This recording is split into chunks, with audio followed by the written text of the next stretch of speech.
हमने हमारा धरना किया है। कहीं न कहीं निगम प्रशासन और राज्य सरकार ने हमारी आवाज को दबाने का प्रयास किया है और जो हमारी आवाज को दबाया गया है,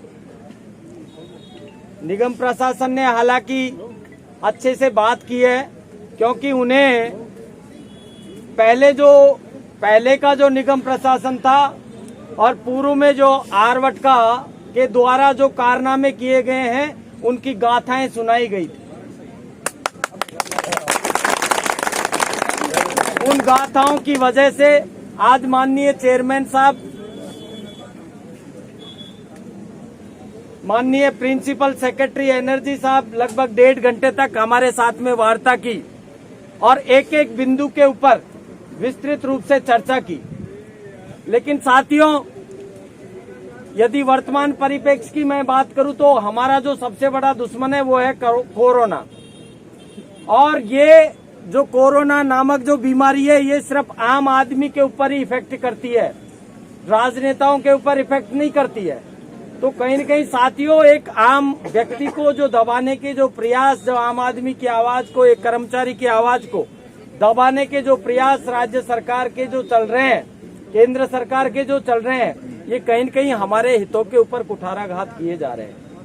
हालांकि माना कि चेयरमैन साहब ने खूब अच्छे से हमें सुना है, काफी मांगों को अच्छे से उन्होंने माना भी है कि भाई ये जो चीज है ये वास्तव में आप लोगों की लीगल है, ये होनी चाहिए।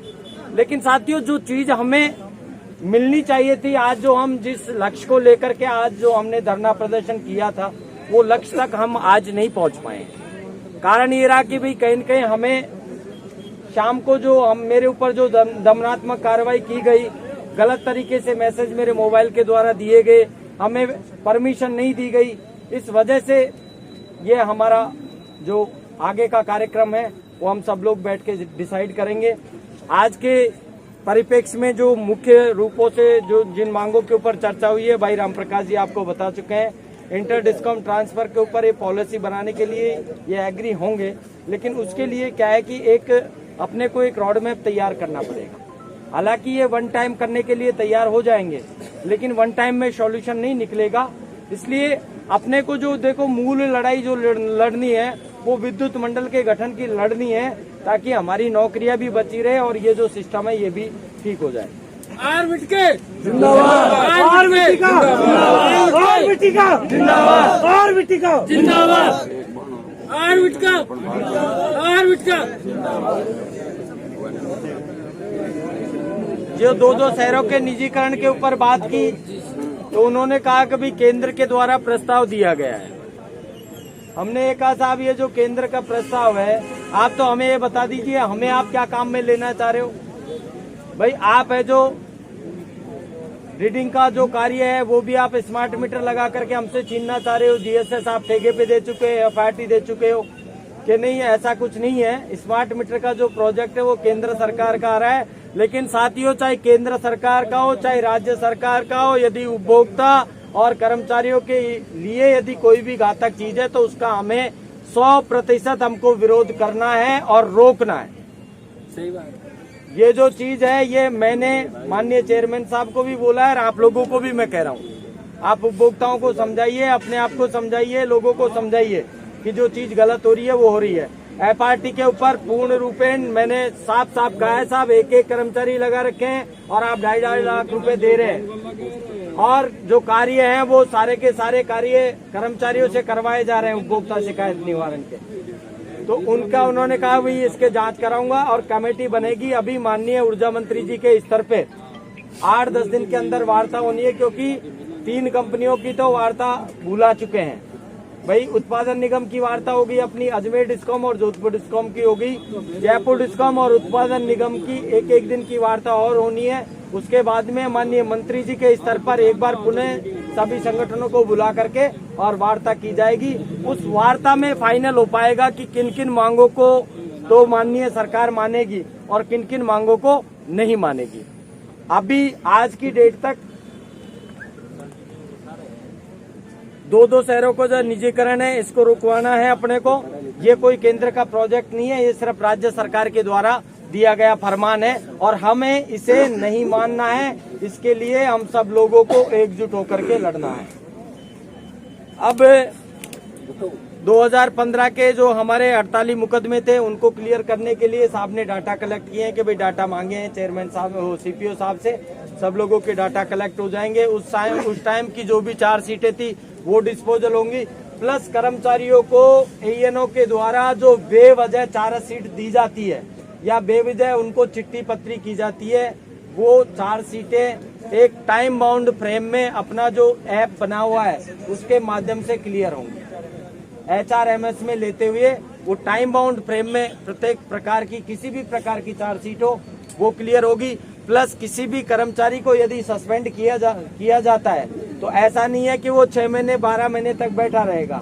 एक निश्चित समय अवधि, वो 3 महीने अधिकतम बता रहे हैं, उससे पहले उस कर्मचारी को एक टाइम बाउंड फ्रेम में वापस रिस्टेंड करना होगा। प्लस जो फीडर इंचार्जों को इधर से उधर ट्रांसफर एएन कर देते थे उनके ऊपर पहले जो माननीय चेयरमैन साहब ने आदेश जारी किए थे उनको पुनः ये रिव्यू करेंगे और किसी भी फीडर इंचार्ज को बिना एमडी की परमिशन के एक स्थान से दूसरे स्थान पर नहीं लगाएगा। जिंदाबाद,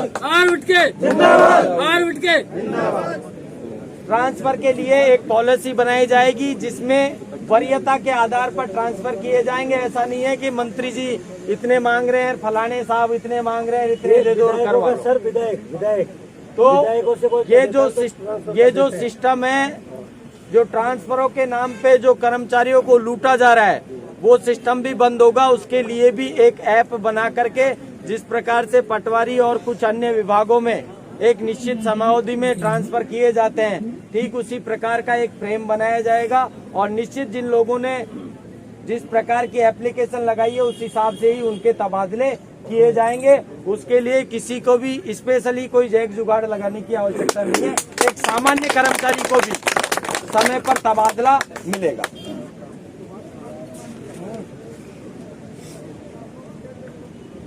ये बातें हैं साथियों। अब मेरा आप लोगों से ये निवेदन है कि चलो निगम प्रशासन ने और सरकार ने कल इस तरीके की दमनात्मक जो कार्रवाई की और हमारा जो धरना विद्युत भवन के ऊपर आयोजित होने वाला था उसको उन्होंने कैंसिल करवाया।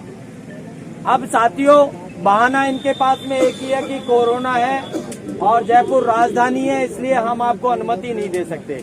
तो क्या साथियों यदि ये 12 महीने 2 साल यदि कोरोना और चलेगा तो क्या हमें लड़ना नहीं है? क्या लड़ना है? तो इसके लिए आज हम सभी साथी मिलकर के ये तय करके जाएं कि हमें किस वे में लड़ना है, भाई हमें किस तरीके से लड़ना है। जयपुर में तो ये लोग हमें लड़ने नहीं देंगे। अब हमें लड़ना किस तरीके से, वो तरीका आज हमको तैयार करके जाना है। और जिस आज आएगी उनको दे दो भाई साहब। बिल्कुल चेतावनी दे के आए हैं कि साहब आज से पहले का आप हमारा इतिहास उठा करके देख लीजिए, हमने किस किस प्रकार के आंदोलन किए हैं और यदि सरकार ने हमें पुनः रोकने का और इस तरीके से दमनात्मक कार्रवाई करने का प्रयास किया तो हम पुनः हमारे पूर्व वाले उग्र रूप में आ जाएंगे।